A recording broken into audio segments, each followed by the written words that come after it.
प्रधानमंत्री के गुलाम थोड़े हैं हम कोई, क्या उसकी बात मानेंगे हम? किसान अपने दिल की बात मानेगा, अपने जो नेता हैं उनकी बात मानेगा। और प्रधानमंत्री का वक्तव्य अगर आप ध्यान से कहो, प्रधानमंत्री कह रहे कि नहीं लॉकडाउन नहीं लगेगा, लॉकडाउन नहीं लगना है, लगाना चाहते तो पालन करो। इसका मतलब साफ है कि लॉकडाउन लगेगा। आप मान लीजिए कि ये जो बंगाल चुनाव हो रहा है, सबसे ज्यादा ध्यान इसी पे है, 5 राज्यों में है वैसे तो, लेकिन 2 मई को रिजल्ट जो आएगा उसके बाद ये लॉकडाउन लगाने की सारी कार्रवाई चलेगी। हो सकता है उससे पहले भी हो जाए। ये तो अपनी आंखों के सामने लोगों का कत्ल करवाते हैं। गुजरात भूले तो नहीं हो गए आप?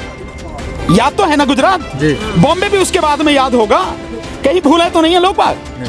जस्टिस लोया का कत्ल हुआ है, सबको मालूम है ना, ऐसा तो नहीं है। खुद गुजरात में जो इनके अपने गृह राज्य मंत्री था उसका भी कत्ल हुआ, कैसे कैसे हुआ, सब सारी चीजें।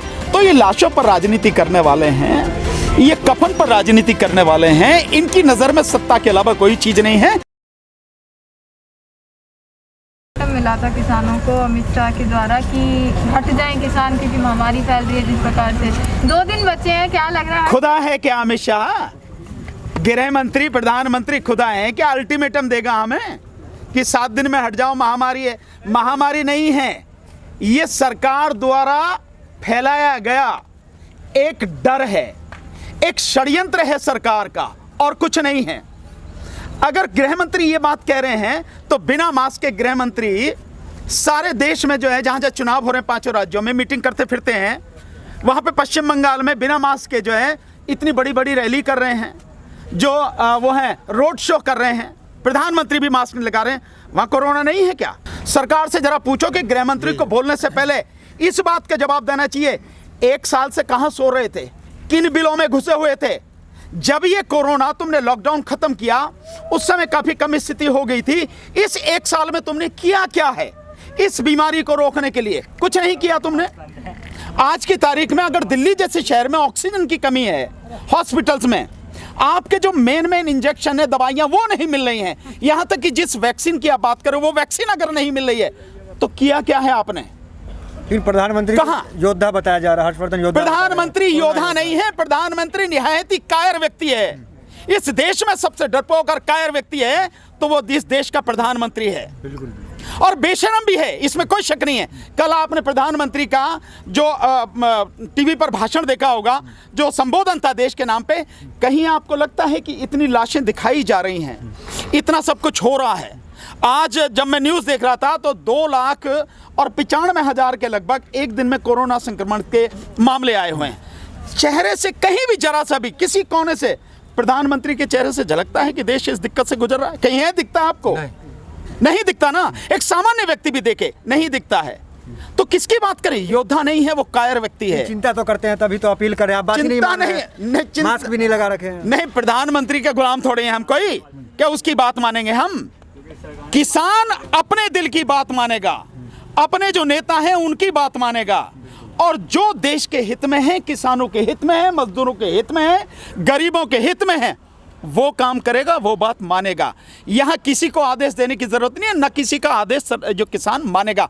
कम से कम बीजेपी का, आरएसएस का, ये यूं कहो कि गृह मंत्री और प्रधानमंत्री का या कृषि मंत्री का, इनमें से किसी का आदेश नहीं मानेगा।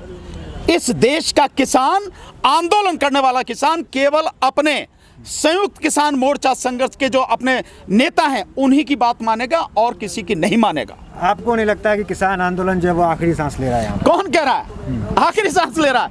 आखिरी सांसें तो उनकी हैं, सरकार की आखिरी सांसें हैं, जब ही तो उठाने के लिए षड्यंत्र कर रहे हैं। किसानों की आंदोलन की आखिरी सांसें नहीं है। किसान आंदोलन तो लगातार मजबूत से मजबूत होता चला जा रहा है। अभी मैं वीडियो देख रहा था, आज ही मैं वीडियो देखा है मैंने, कि हजारों की संख्या में ट्रैक्टर पंजाब से आ रहे हैं। आप देखो, अभी देखा है तो जब आज वो सारे वहाँ से ट्रैक्टर आ रहे हैं लगातार, और यहाँ भी आप देख रहे हैं हर टेंट में व्यक्ति है। और केवल 1 घंटे के, अगर मैं जिस समय आपसे बोल रहा हूँ, मैं अगर लोगों से अपील करूं, मैं दावे के साथ कह रहा हूं, 1 घंटे बाद आपको यहाँ पे लोगों का हुजूम मिलेगा। आप इस बात की चिंता ना करें। तो ये जो सरकार डराने की और ये धमकाने की कोशिश कर रही है, ये जो नौटंकी कर रही है, हमें मालूम है कि ये सारा षड्यंत्र है किसान आंदोलन को हटाने का। लेकिन किसान आंदोलन जब तक जीत हासिल नहीं कर लेगा, हटने का मतलब ही नहीं है, किसी को गलतफहमी में नहीं रहना चाहिए। शाहीन बाग जैसा आंदोलन हट गया, इतनी भीड़ थी, अब कोरोना के आड़ में ये आंदोलन शाहीन बाग के आंदोलन से कहीं ज्यादा मजबूत, कहीं ज्यादा गहरा और कहीं ज्यादा व्यापक आंदोलन है। इसकी जो एक्सेप्टेंस है, इसकी जो स्वीकारोक्ति है पूरे देश में, दुनिया में, वो उस आंदोलन से कहीं ज्यादा बड़ी है। इसको समझना चाहिए। और अगर लोगों को पता होती उनको भी, तो वो भी आंदोलन नहीं हटता। लेकिन वो हो गया, षड्यंत्र में कामयाब हो गया। लेकिन यहाँ षड्यंत्र में कामयाब सरकार नहीं हो। सर, कई लोग कह रहे हैं सरकार इस दौरान कुछ ना कुछ बेचेगी।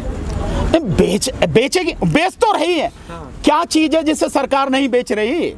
और ये जो डर फैलाया जा रहा है, और प्रधानमंत्री का वक्तव्य अगर आप ध्यान से कहो, प्रधानमंत्री कह रहे कि नहीं, लॉकडाउन नहीं लगेगा, लॉकडाउन नहीं लगना है, लगाना चाहते तो पालन करो। इसका मतलब साफ है कि लॉकडाउन लगेगा।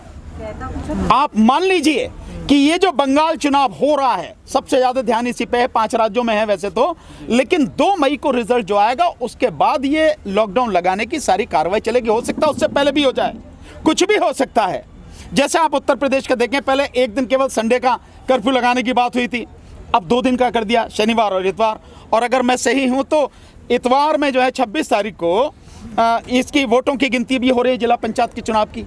और मैंने नहीं, जिला पंचायत के चुनाव की शायद पहले हो रही है, अब सबकी एक साथ कर दी हैं।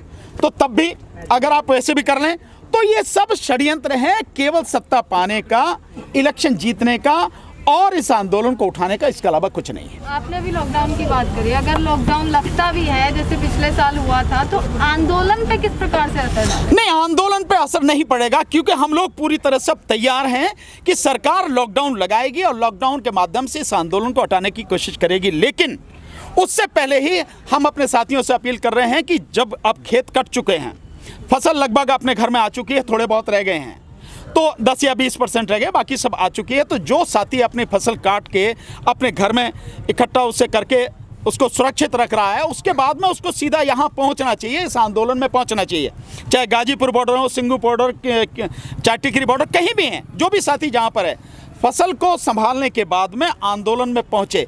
क्योंकि आंदोलन में जितनी बड़ी संख्या हमारी रहेगी उतनी ही हमारी ताकत रहेगी, सरकार इसे नहीं हटा पाएगी। लेकिन अगर लोगों की संख्या कम हुई तो निश्चित रूप से सरकार अपने षड्यंत्र में कामयाब हो सकती है। इसलिए मेरा सबसे निवेदन है, फसल कटने के बाद सीधे यहाँ पर पहुंचे। पर नोटिस में जो आया है, उन्होंने पहले बात करी कि समझौता होगा, पहले सरकार पहले प्यार से समझाएगी चीजों को, नहीं मानते तो सुरक्षा बलों का इस्तेमाल किया। सुरक्षा बलों, मैं तो कह रहा हूँ ना, मिलिट्री का इस्तेमाल करके देख ले, सरकार को पता लग जाएगी। तैयार है? इस सरकार की औकात नहीं है, किसकी बात कर रहे हो आप? मैं यही शब्द इस्तेमाल कर रहा हूँ, इसकी औकात नहीं है सरकार की कि सुरक्षा बलों का और इनका सबका इंतजाम है। कौन रोका किसने? सरकार को अब तक रोका किसने? सारी फौज है तुम्हारे पास में, पैरामिलिट्री फोर्स है आपके पास में पुलिस है, जो भी कुछ, अदालत भी आपके साथ में खड़ी है। जो दम है तो कर क्यों नहीं लेते? नहीं कर सकते, मुझे मालूम है ये सारी चीजें। लेकिन मानव हित में खट्टर साहब भी कह रहे हैं कि आंदोलन को वापस ले लेना चाहिए। ओहो, मानव हित में, बड़े मानव हित के हैं। यही जो मानवता को पूरी तरह से तबाह कर दिया, ये मानव हित की बात कर रहे हैं। जो लोगों की लाशों पर राजनीति करते हैं, लोगों के कफन पर राजनीति करते हैं, ये लोग राजनीति की बात कर रहे हैं। इनका मतलब ये मानवता की बात कर रहे हैं, इनका कोई मानवता से लेना देना नहीं है। ये तो अपनी आंखों के सामने लोगों का कत्ल करवाते हैं। गुजरात भूले तो नहीं हो गया? याद तो है ना गुजरात? बॉम्बे भी उसके बाद में याद होगा, कहीं भूले तो नहीं है लोग बाग? जस्टिस लोया का कत्ल हुआ है, सबको मालूम है ना, ऐसा तो नहीं है? खुद गुजरात में जो इनके अपने गृह राज्य मंत्री था, उसका भी कत्ल हुआ, कैसे कैसे हुआ, सब सारी चीजें। तो ये लाशों पर राजनीति करने वाले हैं, ये कफन पर राजनीति करने वाले हैं, इनकी नजर में सत्ता के अलावा कोई चीज नहीं है। तो मानवता जैसा शब्द इनके मुंह से गाली लगता है। मानवता अगर इनको देखनी है तो इस आंदोलन में आके देखो, यहाँ पे लोग किस तरह से सेवा कर रहे हैं। इस पूरे आंदोलन में जहां भी है, जो यहाँ पर गुरुद्वारों के माध्यम से लंगर सेवा दी जा रही है, मानवता देखनी है तो उसमें देखो। मानवता देखनी है तो गुरुद्वारों में जाके देखो आप मानवता।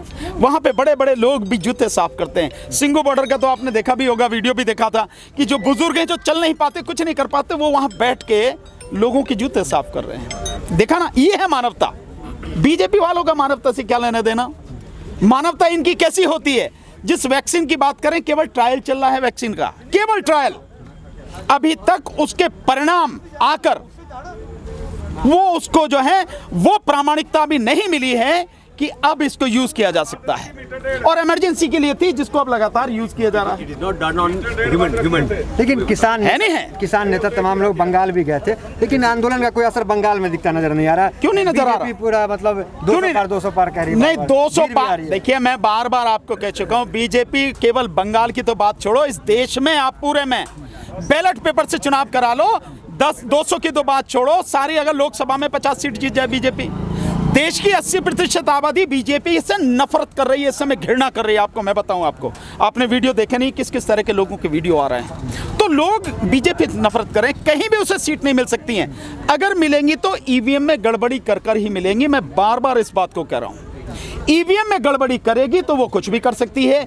ईवीएम में अगर गड़बड़ी नहीं करेगी, फेयर इलेक्शन अगर हो गया तो बीजेपी किसी प्रदेश में जीत नहीं सकती है। अगर बीजेपी बंगाल में जीतती है तो किसान अपनी हार मान लेंगे। नहीं, किसान क्यों मानेंगे अपनी हार?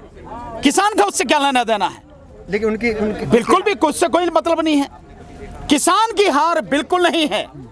वो अगर जीत होगी बीजेपी की तो ईवीएम से जीत होगी, तो ईवीएम से जीत किसान की हार कैसे हो गई? किसान की हार नहीं है, किसान की जीत है। और किसान की इतनी बड़ी जीत है कि सरकार सारे प्रयास कर चुकी है, लेकिन इस आंदोलन को हटा नहीं सकी।